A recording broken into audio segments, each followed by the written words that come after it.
नमस्कार दोस्तों, नमस्ते इंग्लिश के डेली लाइफ सेंटेंस सेक्शन में एक बार फिर से आपका स्वागत है। दोस्तों, हमेशा की तरह हम लोग डेली लाइफ वाक्य लाए हैं और दोस्तों आज का हमारा टॉपिक है रिपब्लिक डे यानी गणतंत्र दिवस से रिलेटेड सेंटेंसेस। दोस्तों, इसके अलावा एक बहुत इंपॉर्टेंट अनाउंसमेंट है। अपनी अंग्रेजी को और मजबूत करने के लिए आज ही प्ले स्टोर से नमस्ते इंग्लिश ऐप डाउनलोड कीजिए और अनलिमिटेड अकाउंट ज्वाइन कीजिए। दोस्तों, नमस्ते इंग्लिश ऐप पर आप अंग्रेजी की बोल बोल कर प्रैक्टिस कर सकते हैं और बिना किसी की सहायता से फर्राटेदार अंग्रेजी बोलना सीख सकते हैं। सो देर किस बात की, आज ही नमस्ते इंग्लिश ऐप डाउनलोड कीजिए और अनलिमिटेड अकाउंट ज्वाइन कीजिए। दोस्तों, अब चलते हैं आज के लेसन की ओर। दोस्तों, रिपब्लिक डे यानी गणतंत्र दिवस से रिलेटेड हम कई तरह के सेंटेंस आमतौर पर बोलते हैं। जैसे अगर आपको कहना हो इस साल मैं रिपब्लिक डे परेड देखने जाऊंगा, तो इसकी इंग्लिश क्या होगी? या अगर आपको कहना हो इस दिन हमारे देश का संविधान लागू हुआ था, तो इसकी इंग्लिश क्या होगी? या अगर आपको कहना हो इस साल हमारे ऑफिस में झंडा फहराया जाएगा, तो इसकी इंग्लिश क्या होगी? या अगर आपको कहना हो परेड के बाद हम सिनेमा देखने जाएंगे, तो इसे आप इंग्लिश में कैसे कहेंगे? यस दोस्तों, ज्यादातर लोग ऐसे सेंटेंस नहीं बना पाते हैं। यही हम आज के लेसन में लाए हैं। तो चलते हैं आज के लेसन की ओर। अगर आपने कहा इस साल मैं रिपब्लिक डे परेड देखने जाऊंगा, तो ऐसे में आप कहेंगे इस साल। इस साल को हम इंग्लिश में कहेंगे दिस ईयर। मैं जाऊंगा, तो ऐसे में आप कहेंगे I will go to see Republic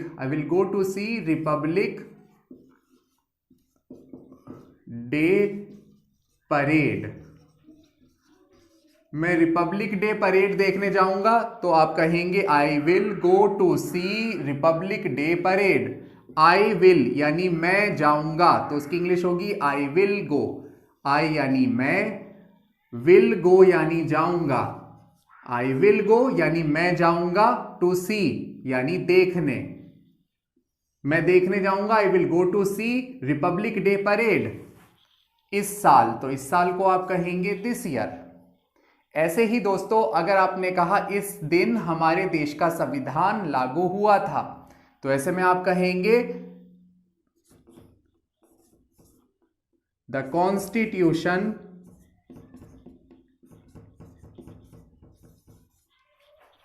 of our country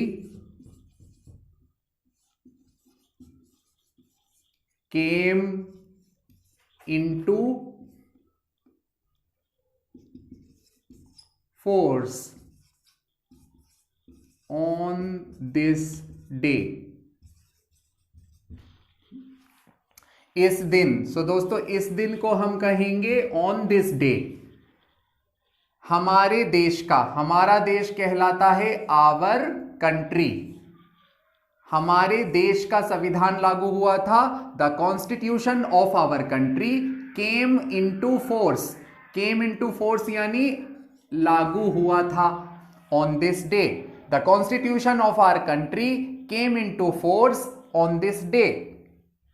ऐसे ही दोस्तों, अगर आपने कहा इस साल हमारे ऑफिस में झंडा फहराया जाएगा, तो आप कहेंगे ऑन।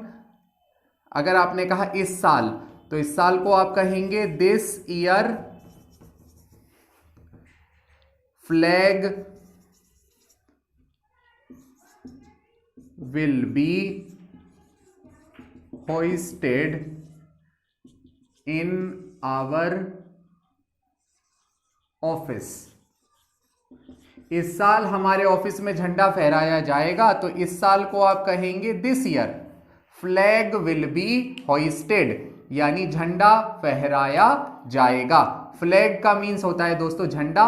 विल बी होइस्टेड, होइस्टेड का मतलब फहराया जाएगा, तो आप कहेंगे the flag will be hoisted in our office यानी हमारे ऑफिस के अंदर, तो आप कहेंगे इन आवर ऑफिस।